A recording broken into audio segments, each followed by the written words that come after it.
Okay. Hello, my name is Allison Williams, and I'm the convener of the ISO 25551, called the General Requirements and Guidelines for Carer Inclusive Organizations. I'd like to recognize our Secretary, Jean Bank, and the Secretariat being Canada. Today I'll be providing a project update by first overviewing the scope and the purpose. And generally, what the standard does is provides a set of general guidelines for employers and organizations on how to better support workers to manage both their paid work as well as their caring role.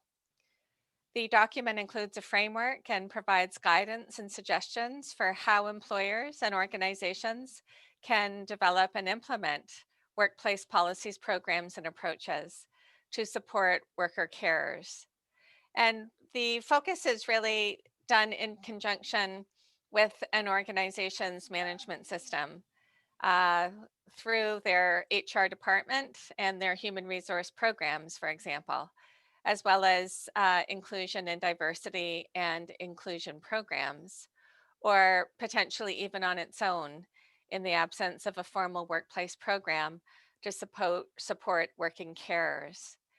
And the scope really includes the importance of a bottom-up approach where worker carers are included in a committee which provides a organizational context into which, again, a environmental scan is completed, after which gaps are determined and a program is created, set up, and evaluated. Next slide. So our project status um, is uh, is uh, is one that's generally taken about 3.5 years to realize. We initiated the project in March of 2019, and our anticipated publication is December of this year, or potentially the first month of 2022. We've currently resolved all the comments and have updated the draft. And the FDIS proof is being finalized for ballot, which will take approximately 8 weeks.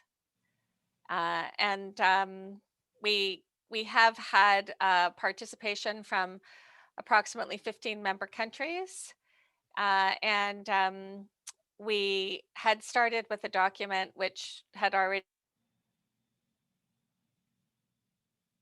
Standards Association B701, the Carer Inclusive and Accommodating Workplace Organization Standard, as well as a accompanying implementation guide. So having those two documents already published really set us in a good starting point with respect to this international standard.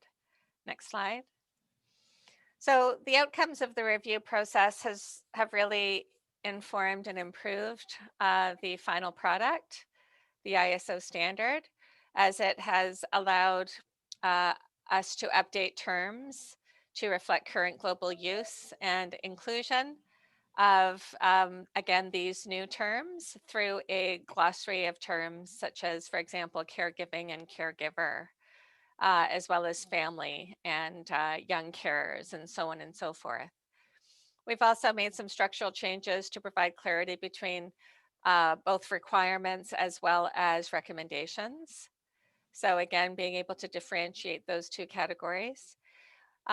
Further, we've provided additional guidance on how the program standard could be applied in a flexible way in order to, again, work in a integrated manner with other programs and supports for carers.